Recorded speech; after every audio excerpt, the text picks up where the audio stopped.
Okay, so for the first part of the session, you're very welcome to the Lunch and Learn sessions that are going to be facilitated by the UCC Skills Centre. As the name suggests, it's a chance for you to grab your lunch, sit down, have a listen to some handy study skills tips from the Skills Centre.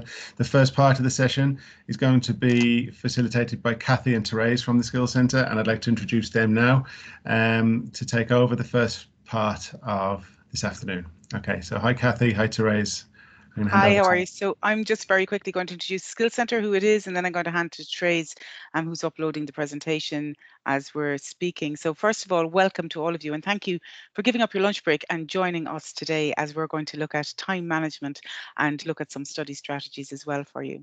I think what's really important for us is that the Skills Centre has always been built on student feedback. And so while we're going to be with you for the next couple of weeks, we would love if you would feed back to us at the end of the session or back to James even to let us know what you would like to see and that you help direct these sessions as we're putting them together and that we answer the questions that you need answered at this moment, because I think that's very important. The Skills Centre is set up for the last 3 or 4 years within the university in UCC, and we look at study strategies, but we also look at writing, we look at referencing, we look at all the academic skills that you have to build. And both Therese and myself were mature students, so you're in good company. I'm a graduate of Coláiste Stefan Nefa and went on to UCC from there, and Therese too has been back in Coláiste Stefan Nefa with me down through the years delivering workshops there. So we know where you are. And I suppose the most important thing for us is that you ask the questions at the end. That you, if we bring up something today and you're not getting it, please come and clarify it with us. And if you want to see further sessions that suit your needs, please just come back to us. So I'm going to stop talking now because I can often hog a microphone, and I'm going to hand over to my colleague Therese, and she will take you through this section. Taking forever to upload, my apologies. Would you like me to upload it from this side and do the... That would be great, actually, yeah, because it's really slow. It's uploading there now for me. So I'll be your techie assistant today, Therese. Thank you. I will move when you tell me to move.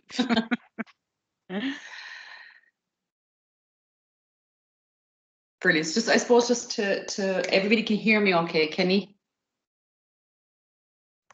Yeah. Brilliant. Yeah, I hear you just fine. Okay, so just tell you a little bit about myself. My name is Therese, and I am part of the tutor team in the Skills Centre in UCC. So I'm a PhD student. So, and I think that's important to say because I'm still a student myself. And I think collectively, every one of us in the tutor team has experienced almost all of the challenges that you could be facing at the minute, and we've come out the other side, and we've made the mistakes, and that's the only reason we're here, really, because we know we were those soldiers. We know what you're talking about. Okay, so we're going to start away. So Kathy, I'll get you to maybe move on to the first slide. Okay, so we're going to have a look at some I suppose time management is often overlooked until you're into the thick of something, if you're into the thick of deadlines or, you know, exam revision or whatever. So we're going to have a look at time management for one, and we're also going to have a look at approaches to online learning. And it's, I suppose there's a little bit of self-reflection involved here as well, because you take what you need from what we're telling you here and you adapt it to your own specific circumstances. So some of the time management stuff may be applicable to you, you can apply it, others maybe not. The approaches to online learning, something that's very, very important is for you to decide and discover maybe what type of a learner you are. And we're going to talk about all that as we go, okay? So it would all make sense, I promise. And it will certainly make sense when you start kind of applying it practically in your own lives, all right? So we might move to the next one there, so Kathy. Okay, so what is my learning style? So it might surprise you, I know it surprised me initially, that there are different types of learning. I just thought you sat in a classroom, you took in the information and that was it, you learned. Not so. So some of us react better to visual methods of learning. So we're watching stuff, we're looking at mind maps, we're thinking of spider diagrams, we're thinking of even flowcharts, graphs, all of that kind of thing. Others, we take more information in listening or speaking. Others are more logically and mathematically minded. Some of us are more physically inclined. So we need to kind of have something tangible that we can handle, that we can hold on to, and that helps us to learn in a less stressful manner, I suppose. Some of us work better on our own. Others work better in groups. Okay? Now, the only thing is, because we're human beings, I suppose, none of us will fit nice and neatly into any one of those boxes. So you are more than likely a combination of two or more of those learners, I suppose. And sometimes it can change depending on the module, depending on the task. I can be very logical in certain situations, and I can be absolutely the opposite, the polar opposite in another. For me as well, I think using all your senses wherever you can to take information in and to process it, that has stood me in good stead. So I'm just throwing that in from my own experience. So if I'm struggling to grasp a concept, I speak it out. And I speak it out if it's in my kitchen, if I'm making the dinner, if I'm doing whatever, I speak it out and see if it's making sense to me in the ether, we'll say. I verbalize it, it clarifies my thinking, and it takes it off the page and away from text, and it just engages all of my senses. And I think that really is important to consider as an option as well. So that's what I would like you to do, is to maybe have a think about that for a minute and see where would you fit in that. Are you very visual? Do you respond well to mind maps? Or do you, like me, tend to talk things out, even if it's with yourself? And what works for you?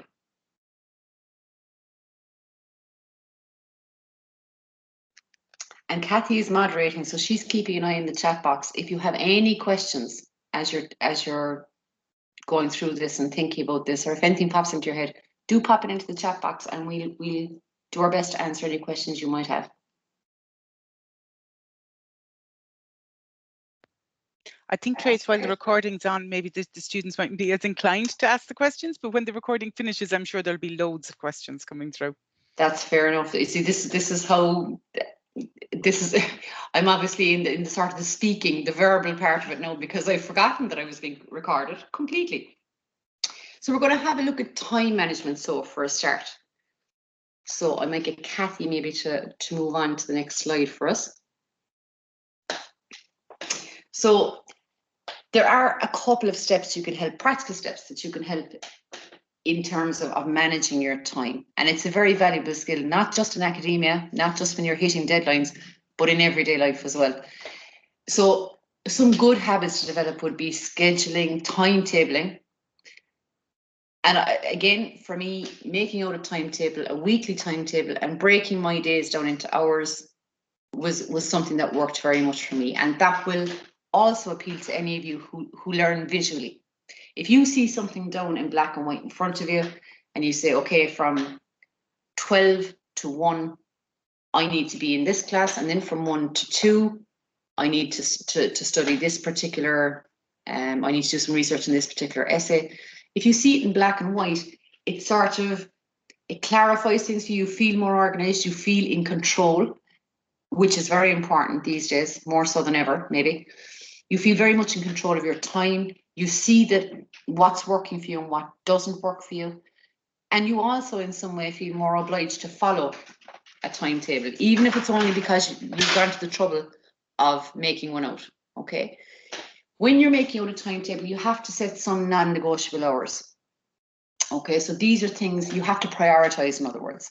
Stuff that you have to do, classes you have to attend.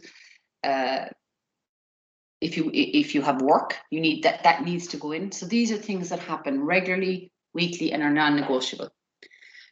You then organize your study time in blocks of an hour around that, and be as specific as you can. So change it up from day to day, but be very specific. Don't just say I have an hour for study. Say from 11 to 12 today, I am going to research and you name your topic very specifically. You sort of commit yourself to studying something specifically for that hour. And of course, the rule of thumb is you study or you write for 50 minutes and you take 10 minutes of a break. You get up and you walk away from the screen. You don't walk away from one screen to another screen. You walk around the house, so you go away from screens and give your brain a little bit of a break. Okay? And you avoid cramming and procrastination by doing this as well. Okay, by setting your priorities, by putting stuff down in an organized fashion, and by seeing what works, reviewing it regularly and seeing what works and what doesn't work so well. Okay, you can always change it up. If you're scheduled to do something from 9 to 10 on a particular morning and something happens and you don't get to do that, that's fine. You just make up the hour somewhere else where you can. And that brings me to another very important point. You need to have some white space in that timetable as well. You are entitled, I hereby give you permission to have some downtime, okay? And you are entitled to enjoy that downtime. You don't have to feel guilty about taking a break from your studies, because that will help you to learn as well, okay? Depending on what type of learner you are, you also might find that things like reading is not the only option to you, or it's maybe not the best fit for you as a complete study framework, I suppose. Bring in other apps and other technology and other options that are all out there for you, and get familiar and get comfortable with them. There are podcasts, there are documentaries, all of which can be very, very valuable to a combined learning experience, so that you're not just confining yourself to picking up a book or a journal or looking at it online, you know, and I suppose not really engaging or not getting the full benefit of what's being imparted to you. So back up your reading with podcasts, with documentaries, and with your own research as well. Okay, by all means, your first protocol is any information, any reading lists that the lecturer may have put up for you, but branch out as well. If you find a journal that you think is really, really interesting and might be very relevant to your piece that you're writing at the moment, or even in general, then look to their sources. We call this snowballing. So you look to the sources of a book or a journal that you find very compelling and very interesting, and you go and you have a look at those sources yourself, because you don't know what might occur to you as you're reading those other sources. Okay, so support your reading, support the traditional means of learning, I suppose, the reading, the lectures, the note-taking, support all that with other options, with your documentaries and with your podcasts. Okay, the self-care is hugely important, and it should go hand in hand with the academic stuff. And I think oftentimes we don't allow ourselves that. This is what I mean about being granted permission to take time off from what you're doing and to not feel guilty about it. You do what you can when you can. You have to be practical. And an awful lot of I suppose, the ideal is, yes, that you could go for 12 hours straight without a break, maybe have a dinner or a lunch in there somewhere and just absorb all that information as you're going. That isn't practical, and it's not sustainable. And nobody expects you to do that. You break down your study blocks into manageable chunks. 50 minutes is the optimum.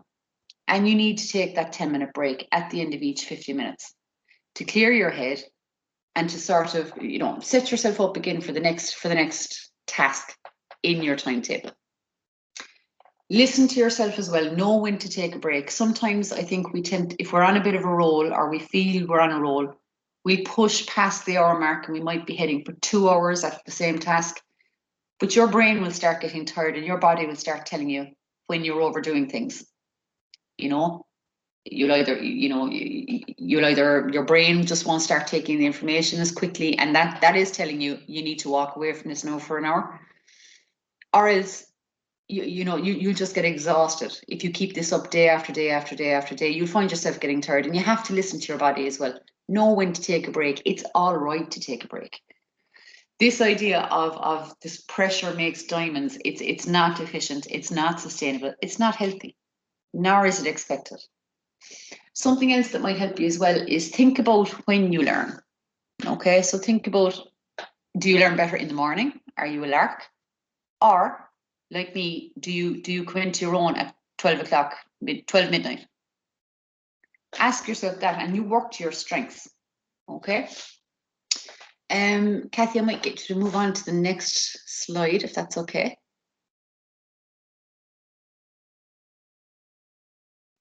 Okay, so using the learning style that suits you, active listening, and doing the required reading beforehand.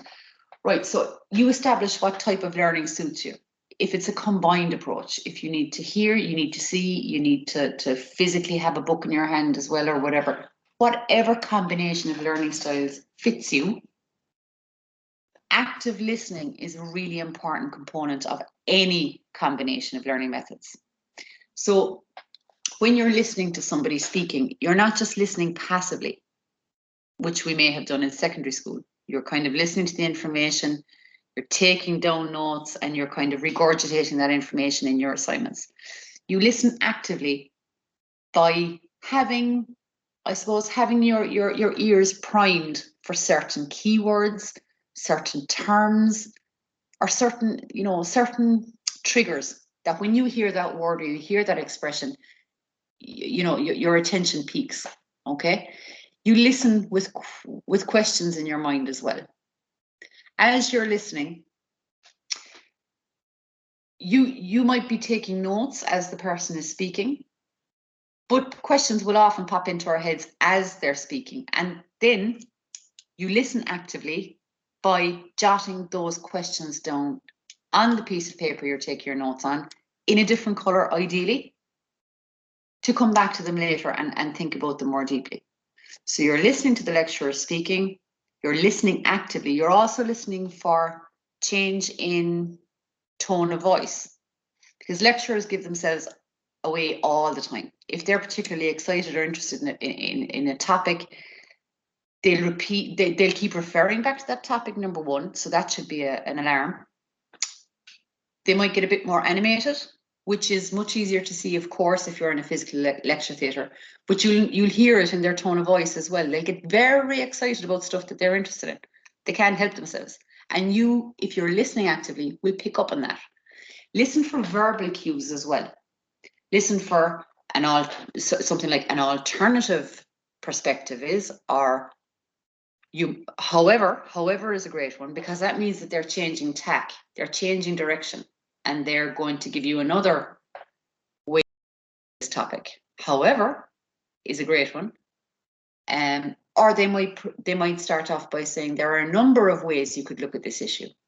And again, you should be listening and thinking, okay, I need to jot down the 3 ways, and I need to ask myself some questions about how I feel about each of those 3 ways.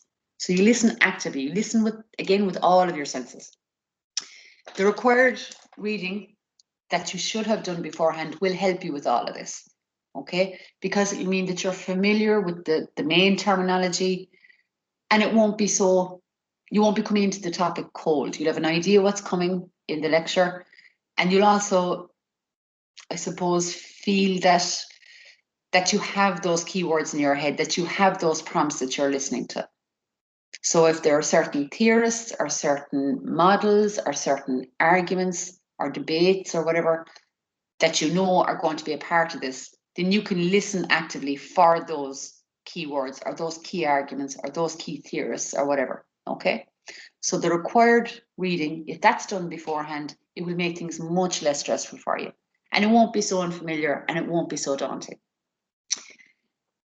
Assuming that you do have that reading done beforehand, jot down questions. Have that with you when you're listening to the lesson or when you're listening to a podcast or whatever. Any questions that come into your head, have it there handy next to you in a notepad. And if it's addressed during the lecture or during the podcast, well, then you can tick it off or you can jot down how you feel it was answered. Lecturers are always very happy to engage and to answer any questions you have. So another important thing, I suppose, to stress, if you don't know already, is that you're not on your own here, nor are you expected to know everything there is to know at this point. You're not. None of us did. But what you could do I suppose, before you contact the lecturers with any specific questions, have a look through the module booklets and the material that they post on Canvas, and see can you work it out yourself before you contact them. Okay, they are very busy. They're very happy to help, but they might have posted the stuff that you're looking for on Canvas, or you might be able to find it in the success zone. Okay, so think about, can I find the material I'm looking for myself? And if you can, that will also, of course, build on your research skills. You've gone to you've been set a task, or you have set yourself a task of finding the answer to this question. And your first thought should be, can I find this myself? I need to go digging into the success zone. I need to dig into the various rubrics on Canvas. So what has the lecturer put up for me in terms of reading lists?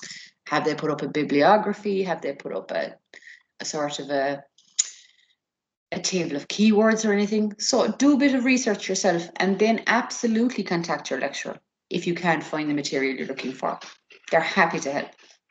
Trace, I'm just going to jump in there for 2 seconds. So while we use Canvas in UCC, the majority of the colleges at VTech will use the Moodle. So I know Canvas rolls off our tongue so quickly, but it would be the Moodle is where their virtual learning environment is. Okay, see, every day is a school day. I'm still learning as well.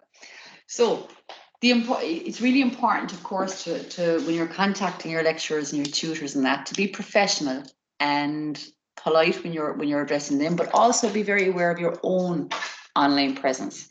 So, I suppose if you have, this is kind of a beside the point, but if you have Facebook or if you have Twitter, you need to be kind of aware that that's very visible as well. So politeness and a professional sort of a demeanor, that's important, within your institutional communications when you're contacting lecturers and tutors, but also outside.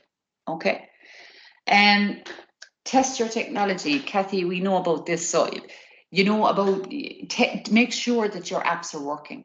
Make sure that if you're due to sit in on a Teams class, that your sound is okay, and that you can see people, that you can hear it, that you are not going to run into any difficulty in putting that in gaining that information, or in hearing what's going on, or in participating in the class. So test your technology beforehand. I don't know, Kathy, have you any further advice on that, because you are more techie than I am? I really think that as much of test your technology, but there's also to make technology your friend throughout this process. There's quite a number of ways looking at your learning styles that you can embrace technology and you can use it to your advantage. I'm sure every one of you has a smartphone.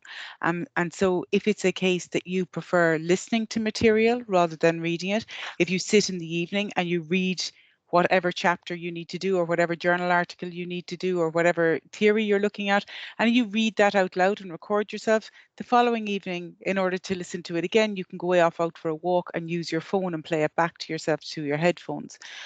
In the same way that you might be prepping for a presentation, you can use your technology to record yourself doing that presentation and be able to give yourself feedback on it and to see. Now, there's a couple of things, and I suppose in health warnings here, but the first time we hear ourselves or see ourselves on a screen, it's very frightening.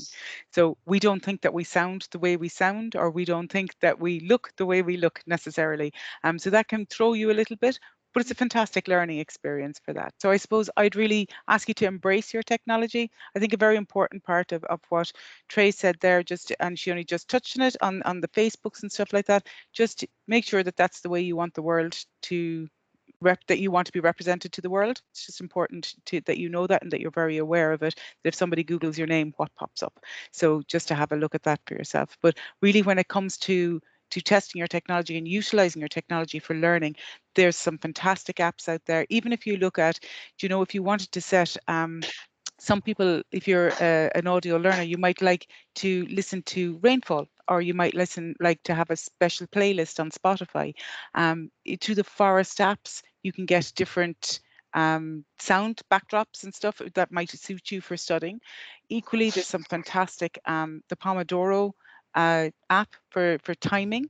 You can so really embrace all the different opportunities that you have in technology and get the technology to work for you.